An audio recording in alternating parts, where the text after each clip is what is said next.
Most people think that exercise is automatically good for the brain and nervous system. It's not.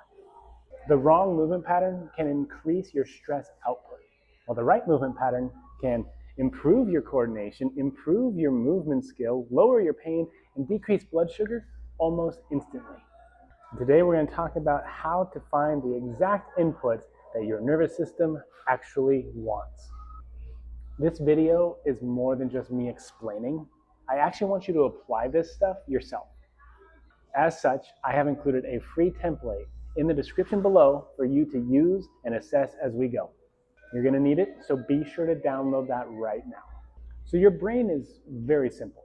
It really only does three things. It takes in information, it interprets that information, and it makes a decision about what that information means, and then that determines the output that it creates. Takes an input, interprets and makes a decision about that input, creates an output in that order every single time. And the thing is, when it comes to movement, most people are only taught to focus on the output, on what happens after all of that process beforehand. I remember when I was young and I first started getting into working out, it used to be that you could just go pick up an issue of Muscle and Fiction magazine and flip to a workout in one of those pages, and boom, that could be your workout. But later on, as I learned more about the nervous system, I realized that is a terrible, terrible idea, because you don't know if what's happening to your nervous system by following that workout is actually giving you what you want. So what we really need to think about is those three different levers of your nervous system. So you have any sort of sensory stimulus. This is piping hot coffee. And what's going to happen is that stimulus is going to enter your nervous system. So you're going to give that stimulus to your brain. First thing is, your brain takes in that information, created an input, and then your brain has to interpret that input. It has to decide what to do with that information. Okay? Now, how it decides what to do with that information depends on previous experiences, your overall wellness and mental capacity, your metabolic function. It could even depend on things like your sleep level. Lots of things play into how your brain interprets that signal. But what happens is, if you're not careful, the signal that you create as a result of those inputs and that interpretation could get pretty messy pretty quick. So we always want to be sure to figure out what the input is that you're creating, the interpretation that you're trying to create, and whether or not that actually gives you the output that you want, or does it make a sticky, messy mess all over the place because we weren't actually assessing what we needed to in the first place. That is a mess. And when it comes to your nervous system dealing with messes like that on an ongoing basis, that's where you start to compound the effects of neuroplasticity. Your system gets good at outputs that are messy, meaning you're going to get good at having more pain. You're going to get good at having more tension. And you're going to get good at having a nervous system that doesn't feel safe navigating the world, let alone helping you to get what you want out of your workouts. And so when you're getting those messy responses, that can show up in all sorts of different ways. If it's a matter of maybe you're stressed while you're training, or you're just stressed in general. Maybe you have excess muscle tension, and that can then influence your overall flexibility, your range of motion, or what kind of activities you think you can or can't do because they just don't feel good to your system. It can affect how well you recover from your training too, because if your system is amped up in survival mode, well, then it's going to be hard to actually spend time adapting and creating the change that you want to create. So what we're primarily focused on is not just the quality of the output itself, but everything leading up to it so that we can govern as best as we can, creating the change that we want without the mess. And then that way, all of your effort is actually directed in the right direction. So how do we do this? The first thing we need to do is we actually need to assess how your nervous system responds to everything that you're doing. And the only way to actually know that is to test it. You can't just assume, you have to test. If you're not assessing, you're guessing. So we want to assess what your system needs, and then how it's responding to what you're doing, and then that will give us an idea of what kind of output you're going to create if you do that thing, And that'll tell us, should we do that thing or not? And the best way to test this is to actually start by getting a sound baseline. We need to have a baseline because without a baseline, we don't know if we actually created a change or not. We don't know if something's making you better or if something's making you worse. So the first thing we need to do is get a baseline. But you know what? We're probably better off doing that in a gym setting. So let's go ahead and take this show with us and head on home. All right, so now let's get a baseline. The idea of the baseline is very simple. You're going to have a point that you measure against when you're testing your response to whatever it is that you do. So for all the exercises that we're going to test, I want to know, are they making me better or are they making me worse? So in order to do that, I have to have a baseline. I have to have a stimulus. In this case, we're going to test certain exercises, and then I'm going to reassess against my baseline. And if it makes me better, I should have a better response to my baseline. If it's a bad exercise or a bad stimulus for my nervous system is going to let me know right away by making my reassessment worse than my baseline. So there's a lot of different ways that we can reassess things. A lot of different movements that work really well for this. I've had people that they'll check their shoulder function and they'll see how tight their shoulder is or how tight it gets in response to their training. Some people will check torso rotation, in which case they're going to kind of measure relative to landmarks in their environment. They're going to say, okay, I'm right by that seam of the wall, and I get over here and I'm right by the light switch. Then they do their drill and then they revisit that and say, oh, I'm further, or oh, I'm tighter. Whatever it is. For me, I actually respond really well to a forward bend. So for that, I'm going to make sure I'm kind of in the same spot, same foot width apart every time. And I'm just going to go ahead and do a few reps of this, get an idea of how easy that feels. And because I want to make sure that any response I get is because my nervous system is changing, not because I'm warming up, I'm going to do several reps of this until I stop seeing an improvement. Because as I warm up, I should be able to go further. But eventually, I'll hit a point where I can't. And that's when I'll know I'm not getting any better. Okay? That's about it. Okay, so that's my baseline. So now I've got my baseline. Now I want to test something. Okay? Like we were saying, when people only just follow a workout and they don't know how it's affecting them, they might find things that are good for them. They might find things that are bad for them. What we want to do is we want to know that anything you do is actually helping you and not holding you back. So I've got my baseline. Next thing I'm going to do, I'm going to create a stimulus. I'm going to use a band here. I love bands. They're very versatile pieces of equipment. So the first motion I'm going to test is called a horizontal pulling motion. Some people just call it a row. You can do that too. But for sake of our sheet, this is listed on your sheet as a horizontal pull. So I'm going to start here. I'm going to stagger my stance, and I'm going to pull.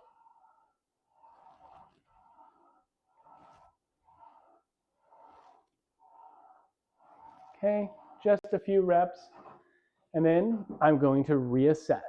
Okay, I'm going to compare my movement to my baseline. And that's tighter. Okay, that's actually tighter than I was a little bit ago.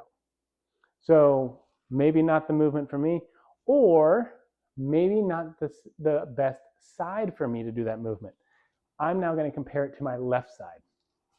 Okay, still going to stagger my stance, switch my legs, of course.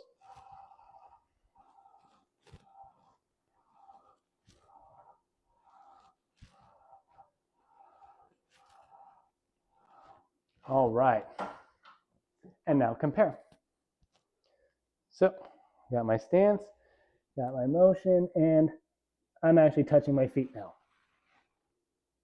So left side was better for me neurologically than my right side.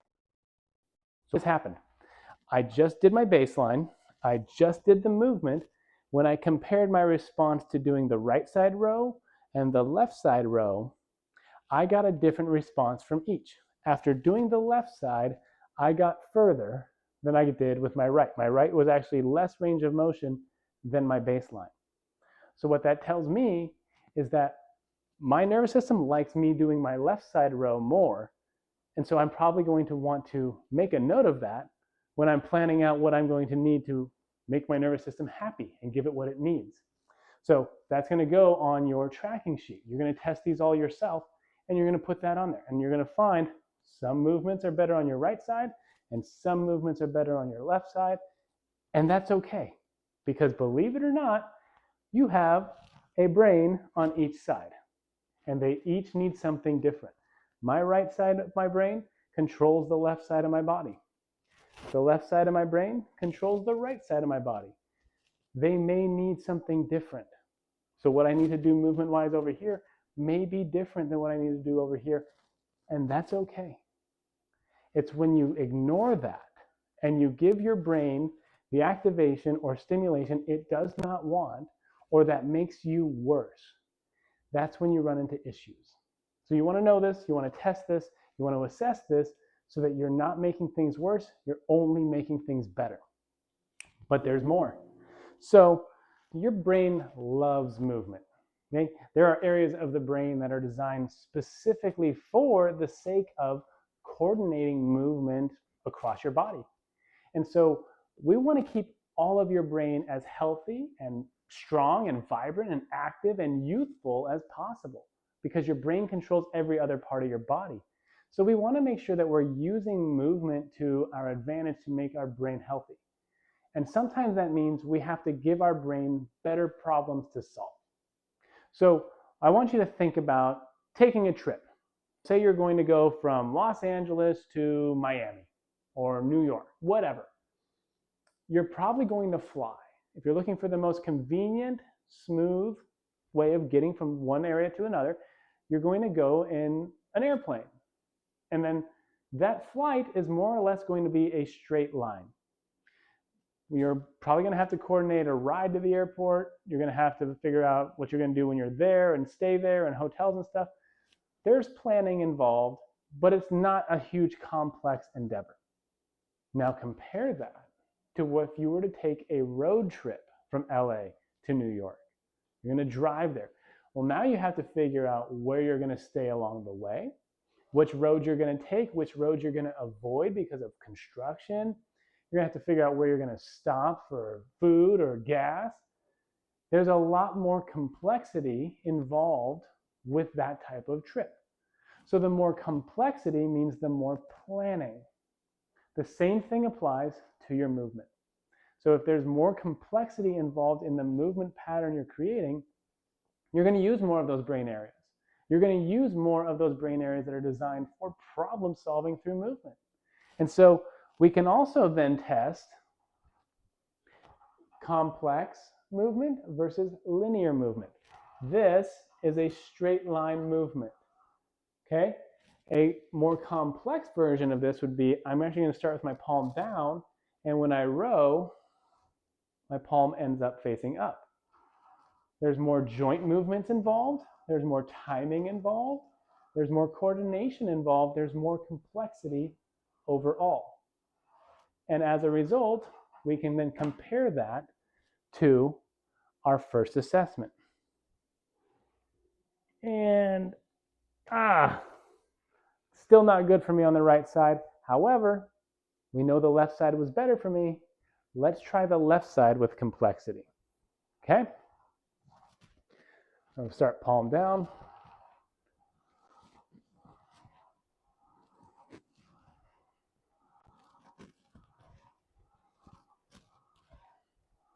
Okay. And then we'll reassess. Left side versus right side. Noticeable difference. Left side is still better for me. So in that regard, sometimes it's not just a side-to-side difference, it's also a matter of complexity. Sometimes your brain wants more, sometimes your brain wants less. And there's one other piece you need to be aware of as well, and that is sometimes you don't want to only train one side at a time. Sometimes you need to train both. So in this case, I'm going to do both rows at the same time.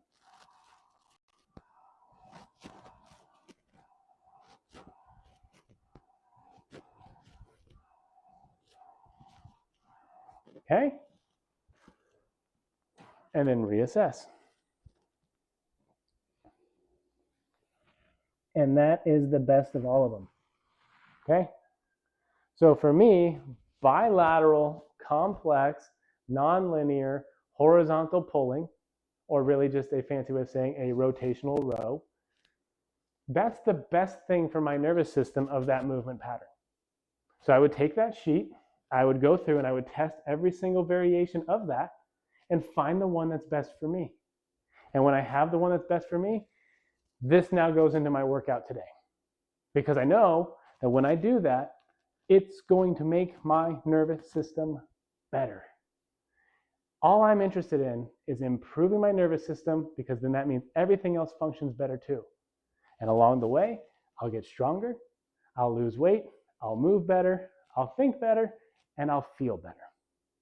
So take that sheet, go through that process, and start to figure out what you respond best to. And you're going to notice there's different movement patterns on there. There is a horizontal pressing motion. There's also a horizontal pulling motion, kind of like a pull-up. But maybe I could take my band and drape it over here, get on the ground, and work a one-arm vertical pull. You could also look at horizontal pressing. It's going to be more like your dumbbell press or your chest press motion. There's also a hip hinging motion, kind of like a deadlift or a kettlebell swing. There's also a squat. And then, because we want to test single-sided, I could do a single-sided deadlift, or I could do a lunge.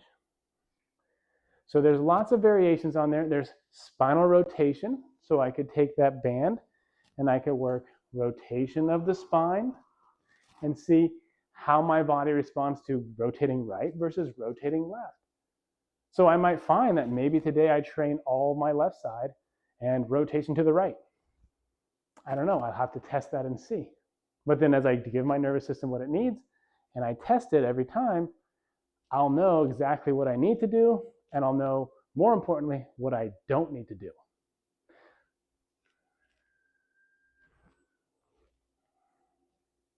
So I might find that I need to train one side of my body today, and that's okay.